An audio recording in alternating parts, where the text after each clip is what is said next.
औज़ुबिल्लाहि मिनश्शैतानिर्रजीम बिस्मिल्लाहिर्रहमानिर्रहीम। अस्सलाम वालेकुम व्यूअर्स, आज हम एक्सरसाइज 1.6 की जो है स्टार्ट कर रहे हैं और इसके हमने क्वेश्चन नंबर 1 के पार्ट नंबर 1 और 2 जो है लास्ट लेक्चर में किए थे। आज हम इसका पार्ट 3 जो है करेंगे और by using the Cramer rule से करेंगे। ठीक है, हम क्रैमर रूल से इसका 3rd वाला पार्ट आज सॉल्व करेंगे। तो आइए अपना लेक्चर स्टार्ट करते हैं। और अगेन लेक्चर स्टार्ट करने से पहले आपसे रिक्वेस्ट है कि मेरे चैनल को सब्सक्राइब कर दें, बेल आइकन को प्रेस कर दें ताकि हर आने वाली न्यू वीडियो के बारे में आपको इंटीमेशन मिल सके। और अगर आपको ये लेक्चर्स पसंद आए तो प्लीज़ अपनी राय का जो है वो इजहार ज़रूर कीजिएगा, ठीक है, कमेंट सेक्शन में। तो आइए लेक्चर स्टार्ट करते हैं। क्वेश्चन है, ये 3rd पार्ट है इसका, 4x + 2y = 8, नीचे है 3x - y = -1। दो आपके पास लीनियर इक्वेशंस हैं, इसको आपने by using Cramer rule solve करना है। ठीक है जी, सबसे पहले हम इसमें क्या करेंगे कि आप इसमें ए आपके पास है, मैट्रिक्स बना रहे हैं, इसमें से इन दो लीनियर इक्वेशन से कैसे मैट्रिक्स बनेगी, 4 3 2 -1। ठीक है, और वेरिएबल की कौन कौन से हैं, x और y, तो x क्या हो जाएगा x y। इसी तरह b क्या है 8 और -1, तो यहाँ पे आपके पास एक मैट्रिक्स बन गई, b क्या है वो 8 और -1। अब आप देखिएगा क्रैमर रूल में आपका टास्क क्या होता है कि क्या चीज़ आपने फाइंड आउट करनी है। आपने x और y की वैल्यू फाइंड आउट करनी है। ठीक है, ये फार्मूला है बेसिकली जिसके ऊपर आपने सारा क्वेश्चन सॉल्व करना है। क्या है ये, ए एक्स का आपने डिटर्मिनेंट निकालना है डिवाइडेड बाय ए डिटर्मिनेंट। इसी तरह y में A Y determinant divided by A Y determinant of A. ठीक है, ये दो चीज़ें फाइंड आउट करनी है। अब इसके लिए किस किस चीज़ की रिक्वायरमेंट है, हमारे पास मैट्रिक्स ए होनी चाहिए, उसका हमने डिटर्मिनेंट लेना है। ठीक है, फिर हमारे पास ए एक्स की मैट्रिक्स होनी चाहिए, उसका आपने डिटर्मिनेंट लेना है। जब ये दो चीज़ें आ जाएंगी तो फिर आपने इन दोनों को डिवाइड करना है। इसी तरह इसमें आपने ए मैट्रिक्स का डिटर्मिनेंट भी चाहिए और दूसरा ए वाई मैट्रिक्स का डिटर्मिनेंट चाहिए। अब हम सबसे पहले इसको देखते हुए अपनी तमाम जो रिक्वायरमेंट्स है उसको पूरा करेंगे। सबसे पहले तो हम ए का डिटर्मिनेंट लेंगे। ए मैट्रिक्स हमारे पास मौजूद है, हम ए का डिटर्मिनेंट क्यों लेंगे, क्योंकि अगर ए का डिटर्मिनेंट हमारे पास 0 आ जाता है तो क्वेश्चन वहाँ पे क्लोज हो जाता है, ख़त्म हो जाता है। ठीक है, मज़ीद आप उसको सॉल्व नहीं कर सकते।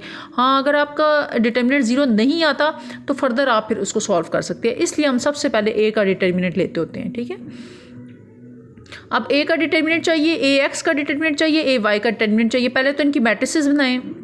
ए मैट्रिक्स बन चुकी है, ए एक्स की मैट्रिक्स भी बना लें और ए वाई की भी बना लें। ए एक्स मैट्रिक्स कैसे बनेगी आपके पास, ए एक्स मैट्रिक्स में आपने क्या करना है, ये मैंने हाईलाइट क्यों किया है कि आपने इस कॉलम को रिमूव करना है। मैट्रिक्स ए को उठाएं, इसको रिमूव कर दें फर्स्ट कॉलम को, किससे, बी से, 8 - 1, यानी कि इस एंड दो एंट्रीज़ की जगह पे 8 और -1 आ जाएगा। ये मैट्रिक्स बी जो है उसकी एंट्रीज़ आ जाएंगी और बाकी 2 - 1 एज इट इज़ आ जाएगा। आई होप कि आपको मेरी बात समझ आ गई है। मैं दोबारा एक्सप्लेन कर देती हूँ। आपने मैट्रिक्स ए के अंदर क्या करना है कि जो फर्स्ट कॉलम है आपका, उसकी जगह पे आपने ये जो बी कॉलम है, बी मैट्रिक्स है, बी कॉलम मैट्रिक्स जो है वो 8 - 1, उसको आपने यहाँ पे लिख देना है और इन एंट्रीज़ को रिप्लेस कर देना है, रिमूव कर देना है। ठीक है, तो उसकी जगह पे आपने बी मैट्रिक्स की एंट्रीज लिख दी और बाकी 2 - 1 जो एंट्रीज़ हैं वो एज इट इज़ लिख देनी है। ये आपने किस में कर दिया, ए एक्स में। और इसी तरह जब आपने ए वाई मैट्रिक्स बनानी है तो उसमें आपने क्या करना है कि 4 3 तो एज इट इज़ आ जाएगा और जो इसकी सेकंड कॉलम है उस सेकंड कॉलम को आपने रिप्लेस कर देना है 8 और -1 से। ठीक है, सेकंड कॉलम की जगह पे आपने उसकी एंट्रीज क्या लिख देनी है, 8 और -1। बी मैट्रिक्स से इसको रिप्लेस कर दिया। ये आपके पास एक आ गई, ए मैट्रिक्स तो थी आपके पास, ए एक्स भी आ गई और ए वाई भी आ गई। अब हमने सिर्फ इन सब के डिटर्मिनेंट लेने हैं। ठीक है, सबसे पहले हम ए का डिटर्मिनेंट लेंगे। पहला टास्क ये हमारा ये है कि ए डिटर्मिनेंट हम लेंगे, ए मैट्रिक्स को उठाएं और उसका आप ले लें डिटर्मिनेंट। ठीक है जी, तो ए का डिटर्मिनेंट आपके पास आ जाएगा, ये लिया हुआ है यहाँ पे ए का डिटर्मिनेंट। ठीक है, वैसे स्टार्ट में देना चाहिए, मैंने इन सब का जो है वो तीनों का एक ही दफ़ा में डिटर्मिनेंट लिया हुआ है। तो ए का डिटर्मिनेंट क्या होगा कि मैट्रिक्स ए है आपके पास, इसको स्ट्रेट लाइन से शो करें, डिटर्मिनेंट ले लें 4 × -1 - 3 इंटू 2 या 2 इंटू 3, ठीक है। तो 4 1 ज़ा 4 -4 -3 2 ज़ा 6, -4 और -6 आपके पास आ जाएगा -10 जो कि डज नॉट इक्वल टू 0 है। 0 तो नहीं आया ना, इसका मतलब है क्वेश्चन फर्दर सॉल्व हो सकता है। तो अब -10 का डिटर्मिनेंट आ गया। अब आप ये देखिए, अब दोनों में यूज़ होगा, ये हमारे पास आ चुका है। ए एक्स का डिटर्मिनेंट भी चाहिए, ए वाई का डिटर्मिनेंट भी चाहिए। तो ए एक्स का डिटर्मिनेंट अब आप यहाँ से निकालेंगे, ए एक्स का डिटर्मिनेंट लेंगे तो इसको आप स्ट्रेट लाइन से शो करेंगे, ठीक है। तो अब आप ले डिटर्मिनेंट 8 इंटू -1 -1 इंटू 2, ठीक है। तो 8 1 ज़ा 8 प्लस माइनस माइनस और ये हो जाएगा माइनस माइनस प्लस 2 1 ज़ा 2, तो -8 प्लस 2 की आ जाएगा आपके पास -6, ठीक है। इसी तरह ए वाई है आपके पास ये मैट्रिक्स, तो ए वाई का डिटर्मिनेंट क्या होगा कि आपने इस मैट्रिक्स को स्ट्रेट लाइन से शो करना है। 4 इंटू -1 -3 इंटू 8, तो 4 1 ज़ा 4 plus minus minus minus as it is 3 8 ज़ा 24, 24 में 4 ऐड करेंगे तो 28 आ जाएगा और साइन आपके पास बड़ी टर्म का माइनस आ जाएगा। यहाँ तक आपको बात समझ आ गई। हमने ये तीनों चीज़ें फाइंड आउट कर ली। अब हमने सिंपली इनके अंदर वैल्यूज पुट अप करनी है। एक्स के लिए क्या होगा फॉर्मूला, ए एक्स का डिटर्मिनेंट डिवाइडेड बाई ए का डिटर्मिनेंट। ए एक्स का डिटर्मिनेंट आपके पास आ चुका है यहाँ पे -6, ए का डिटर्मिनेंट है -10, तो माइनस माइनस से कैंसिल आउट हो जाएगा और 2 3 ज़ा 6 2 5 ज़ा 10 3/5। इसी तरह y क्या है आपके पास, ए वाई का determinant divided by A determinant. तो ए वाई का डिटर्मिनेंट आपके पास आ रहा है -28, ए का डिटर्मिनेंट आ रहा है आपके पास -10, 2 1 ज़ा 2 2 4 ज़ा 8 और 2 5 ज़ा 10 14/5। तो यहाँ पे आ जाएगा आपके पास 14/5। तो ये आपके पास x और y की वैल्यूज़ फाइंड आउट हो चुकी हैं। ये आपका क्वेश्चन कंप्लीट हो चुका है, ठीक है जी। इसी तरह अब हम नेक्स्ट क्वेश्चन देखते हैं, एक्सरसाइज नंबर 1.6 का। ये अभी हमने थर्ड पार्ट सॉल्व किया है और इसी तरह अब हम फोर्थ पार्ट इसका जो है वो सॉल्व करने लगे हैं। फोर्थ पार्ट में देखिएगा बिल्कुल सेम तरीका है कि आपके पास 2 लीनियर इक्वेशंस गिवन है। आपने सबसे पहले इसको जो है ये 2 लीनियर इक्वेशंस हैं इनको मैट्रिक्स फॉर्म में लिख दिया। ए आपके पास आ जाएगा 3 5 -2 -2 और इसी तरह एक्स आ जाएगा आपके पास, वेरिएबल एक्स और वाई 2 हैं तो यहाँ पे एक्स वाई आ जाएगा और बी मैट्रिक्स आ जाएगी -6 और -10।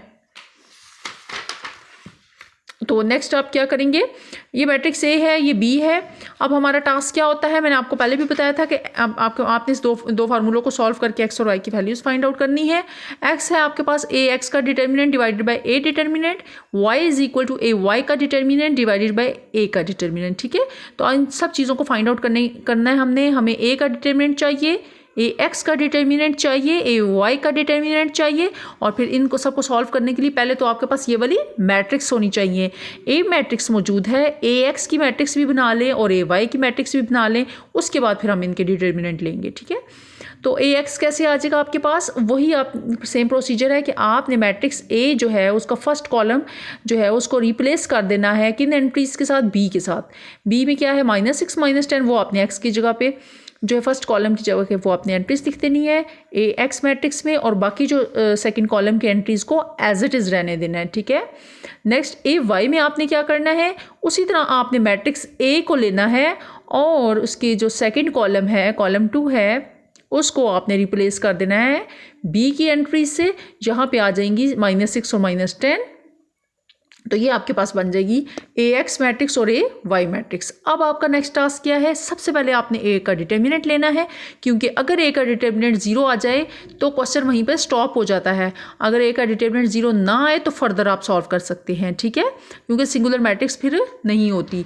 तो अब हम ए का डिटर्मिनेंट सबसे पहले ले रहे हैं, स्ट्रेट लाइन से शो करें। 3 × -2 -2 × 5, ठीक है जी। ये फार्मूले का भी जो माइनस है, 3 2 ज़ा 6 और plus minus minus minus minus plus, 5 2 ज़ा 10, 10 में से आप 6 निकालेंगे 4 जो कि डज नॉट इक्वल टू 0 है।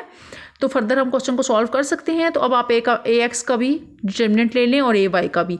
आप पहले ए एक्स का डिटर्मिनेंट लेंगे तो इनको आप स्ट्रेट लाइन से शो करेंगे मैट्रिक्स को, -6 × -2 -2 × -10, तो 6 2 ज़ा 12 और माइनस माइनस प्लस, चूँकि -10 के साथ भी माइनस है, इसके साथ भी माइनस है, तो वो माइनस माइनस प्लस होगा और बाहर वाले माइनस से मल्टीप्लाई होकर अगेन माइनस रह जाएगा। तो 10 2 ज़ा 20, 20 में आप 12 सब्ट्रैक्ट करेंगे तो 8 आंसर आएगा और बड़ी टर्म के साथ चूँकि माइनस है तो यहाँ पे माइनस आ जाएगा। सिमिलरली इसी तरह ए वाई में क्या हो जाएगा, 3 × -10 माइनस 6 इंटू 5, ठीक है। तो ये क्या हो जाएगा, माइनस माइनस प्लस, 5 6 ज़ा 30 और 3 10 ज़ा 30 और माइनस प्लस माइनस हो जाएगा। तो 30 में से जब आप 30 सब्ट्रैक्ट करेंगे तो आंसर आपके पास क्या आ जाएगा, 0। तो नेक्स्ट आप इसकी वैल्यू पुटअप कर दें। एक्स क्या है आपके पास, ए एक्स का determinant divided by A determinant, तो ये आपके पास क्या हो जाएगा, तो ये आपके पास आ जाएगा जनाब, इसकी वैल्यू क्या है ए एक्स डिटर्मिनेंट की, -8 और इसकी क्या है 4, तो 4 1 ज़ा 4 4 2 ज़ा 8, तो ये आ जाएगा -2। इसी तरह वाई में ए वाई डिवाइडेड बाई ए का डिटर्मिनेंट है, तो ए वाई आपके पास आ रहा है 0 और नीचे डिटर्मिनेंट जो है वो 4, 0 किसी भी नंबर से डिवाइड होगा तो सारी एंट्री जो है वो 0 हो जाएगी। तो इस तरह से आपके पास एक्स की वैल्यू आ जाएगी -2 और वाई की वैल्यू आ जाएगी 0।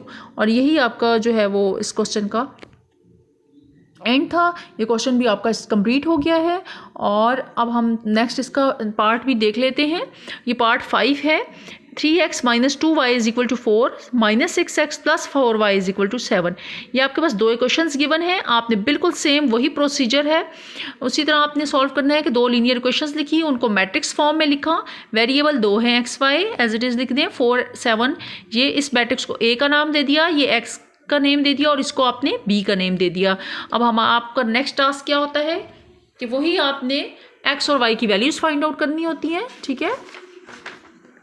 अच्छा, x और y की वैल्यूज़ चूँकि आपने फाइंड आउट करनी है तो आपने क्या करना है, ए एक्स का डिटर्मिनेंट, ए वाई डिटर्मिनेंट वो भी चाहिए होगा। सबसे पहले हम करेंगे कि मैट्रिक्स ए होता है, हम इसका डिटर्मिनेंट निकालते होते हैं, ठीक है।